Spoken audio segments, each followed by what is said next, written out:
Global Sumud flotilla এ যেন নতুন রূপে ফিরে এসেছে আল্লাহর দেয়া সেই আবাবিল পাখি হয়ে। যখন গোটা বিশ্বের মুসলিম নেতারা চুপ ছিল, পরাশক্তি দেশগুলো চুপ ছিল, আল্লাহ যেন আমাদের আজকে দেখাতে চান এই 50টা জাহাজের মধ্যে খাবার থাকবে, পানি থাকবে, ওষুধ থাকবে।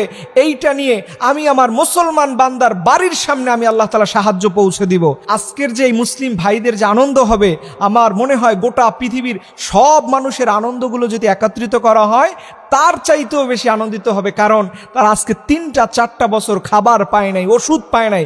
কত সন্তান যে বুকের মধ্য থেকে চলে গেছে, কত মা যে দুনিয়া থেকে বিদায় হয়েছে, কত ভাই যে বিদায় হয়েছে, এক আল্লাহ ছাড়া দুনিয়ার কেউ জানে না। এবং আমি আরো দোয়া করি ডক্টর শহীদুল আলম ভাইয়ের জন্য, যিনি একজন বাংলাদেশের আসলেই একজন সোনার বাংলার মানুষ, যিনি আজকে এই গ্লোবাল সুমুদ ফ্লোটিলার একটা জাহাজ নিয়ে তিনিও আমাদের দেশের প্রতিনিধি হয়ে রওনা করেছেন। আপনারা জেনে অবাক হবেন, এই বার্সেলোনার স্পেন থেকে এই জাহাজগুলো যখন রওনা দিয়েছে, কত ধরনের যে আন্তর্জাতিক ষড়যন্ত্র হয়েছে, কিন্তু দেখেন আল্লাহর কি মেহেরবানি, যত ষড়যন্ত্রই হোক না কেন আল্লাহ তাআলা ঠিকই এই 50টা জাহাজকে মুসলমানদের বাড়ির সামনে নিয়ে গিয়েছেন। এবং আপনারা যেন অবাক হবেন, এই যে দেখেন আল্লাহর সাহায্য আমি কেন বললাম, দেখেন আজকে আমি আল্লাহর সাহায্য কেন বললাম, যেদিনকার কোনো মুসলমান ছিল না সেই দিন আল্লাহ তাআলা আবাবিল দিয়ে ওই কাবাঘর রক্ষা করেছিলেন।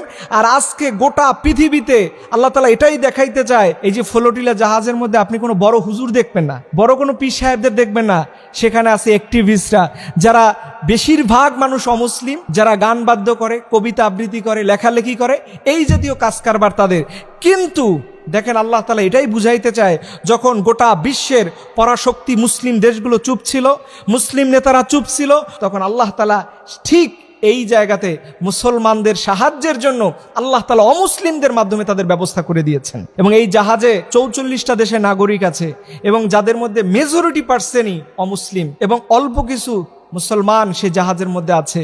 এবং আমি আল্লাহর কাছে সাহায্য ভিক্ষা চাই, হে রব, এই জাহাজগুলো যেন সঠিকভাবে সুন্দরভাবে আমাদের ভাইদের বাড়ির দুয়ারে যেন পৌঁছাতে পারে।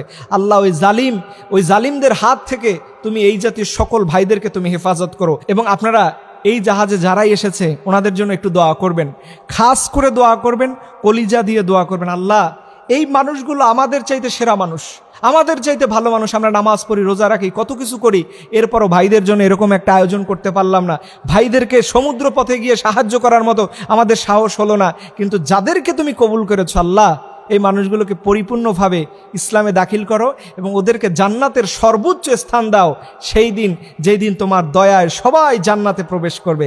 এর জন্য ভাইরা আসুন, আল্লাহর সাহায্য আসে, আল্লাহর সাহায্য কখনো হারিয়ে যায় না। আল্লাহ তিনি আছেন,